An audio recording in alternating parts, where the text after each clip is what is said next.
You're always having to adjust. Yeah. How many times does it happen as it's planned? Almost never. Never. And it's the people that can think on their feet And react to the circumstances in front of them that are the most successful. take those big deer. Yeah. Exactly right. Make versus country your country.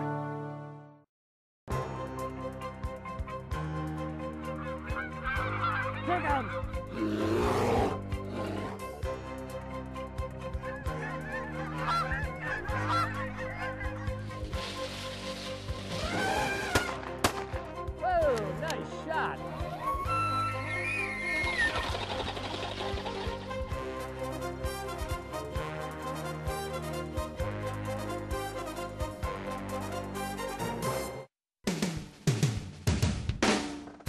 For trophy white-tailed deer, a hunter doesn't need to look any farther than Kansas. And it's here in the southeast part of the state that Chip Class, the marketing manager of Beretta, has come to find a buck of his own. And Class has 7,000 acres of deer habitat to hunt on with Claythorne Lodge. This week I'm in Claythorne Lodge in southeast Kansas, just outside of Columbus. I'm a guest here of Sam and Frida Lancaster, and this is probably, I'd say if there's a mecca for whitetail hunting, this is it. You know, there's one thing that could surprise you about whitetail hunting in December in Kansas, and that's the number of deer you see. Typically, you got your archery seasons that have already gone through, the muzzleloaders have been through, first week of rifle hunters have already come through, and yet you could still go out there on any given day and see over 30 to 40 deer in one field in one sitting.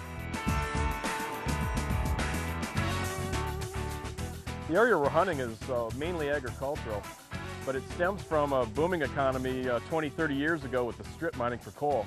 This area is just scattered with coal mines that have now been reclaimed into small lakes which are stacked with fish. And, you know, there's an abundance of wildlife throughout this whole area. It's just perfect for white-tailed deer and every other animal you'd expect to see in the Midwest. The tactics we'll use on this trip are basically out of ground blinds. They're raised box blinds, probably about 10 or 12 feet in the air. They're located centrally between the trails and the corridors of, to the food plots. There's a lot of grass fields, a lot of pasture areas, and then on the edges they'll plant clover, turnips, and other things to keep them going through the winter. So the deer will funnel out of these creek beds and these wood lots and come into the field, and hopefully we'll see something that we get a crack at. Claythorne goes all out with their blinds. They're raised platform box blinds, windows on all sides, plexiglass. It's more than comfortable. You can be up there all day long if you want to. Just take a thermos of coffee with you and a lunch, and you couldn't be more comfortable.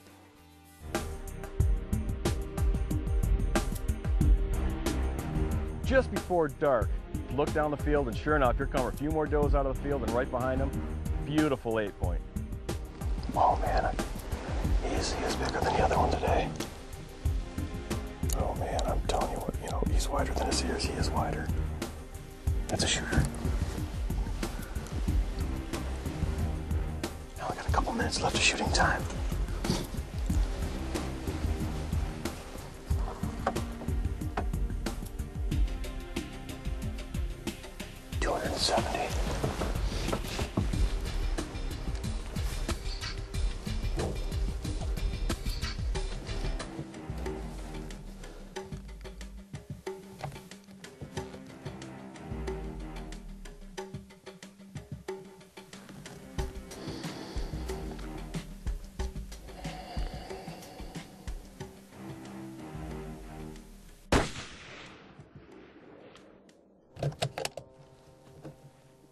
He's down.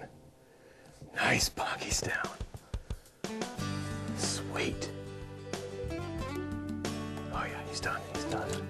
Nice buck. Let's go see what he looks like.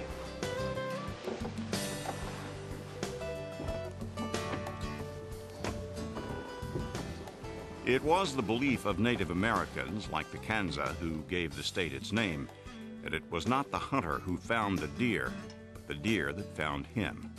And by the looks of things, Class's long day of waiting on stand has resulted in a very good Kansas white-tailed buck finding its way to him in the very last minutes of shooting light. Oh, there he is. There he is. Yeah, now that's a buck. Nice buck.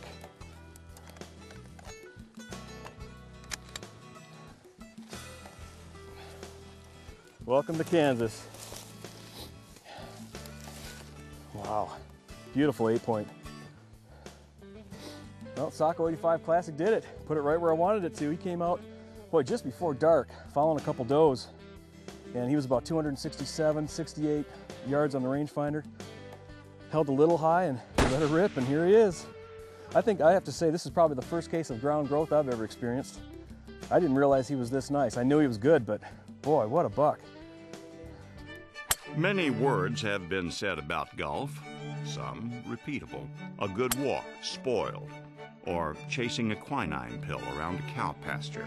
But that hardly discourages millions from heading to the links, like those at Homestead Resort in Hot Springs, Virginia, where today a word besides "for" can be heard. Paul. Once a year at Homestead, one of the country's premier golf courses, they stage an event that brings together shotguns and drivers, playbirds and little white balls in what is either the greatest of joys or frustration squared. Okay, first of all, on behalf of the Homestead Resort, we are delighted to have each and every one of you here for our 16th annual Sporting Clays golf event. Well, what's great about this event is that it combines golf and shooting, which are two of our bigger things here at the Homestead. The big thing we want to do is involve people that have never shot before, maybe never golfed before, and we develop programs through our team building where we take people who normally would never shoot and they get a taste of it and they realize, wow, I can do this. Well, as you can see today, both golf and sporting clays share a lot of similarities. One being the swing plane. You know, in golf, the swing plane's a little bit lower, but in sporting clays, it's just raised up a little bit. Other things there are obstacles in golf, such as sand traps and the rough and woods that we all hit into from time to time. And of course, we're in the woods here, and we have trees and different obstacles at sporting clay stations. So they're both very challenging games, and they're just a lot of fun to do with families and friends.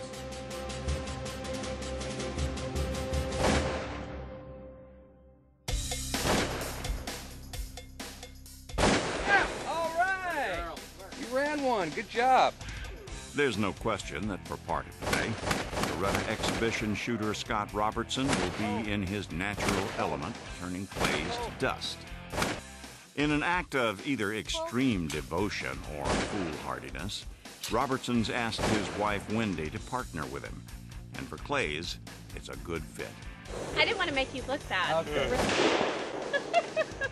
Neat way to score it, because it's not like traditional sporting clays where you get 1 point for each one. This is on the Stapleford system, and it's a lot of fun. So it's going to be a tough competition, and a lot of people are shooting well, so we'll see what happens at the end.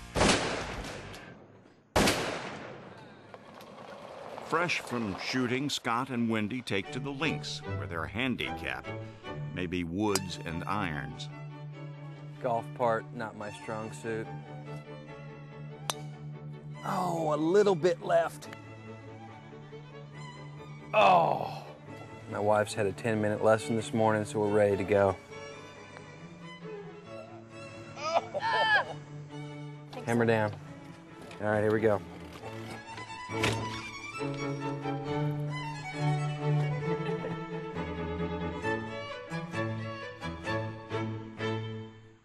We had hopes of winning, but now staying married is the goal. We're accomplishing that so far.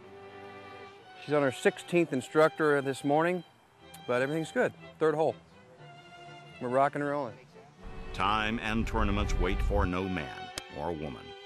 And Scott and Wendy press on, determined to see things through with their heads held high, or rather keeping their heads down. The team of Trexler and Trexler hit 8 out of 12 birds for a total of 4. Combined to their 3 points in golf with a team total of 7. At this point, I'd like for the champions to come up, and Rebecca's going to hand out the guns.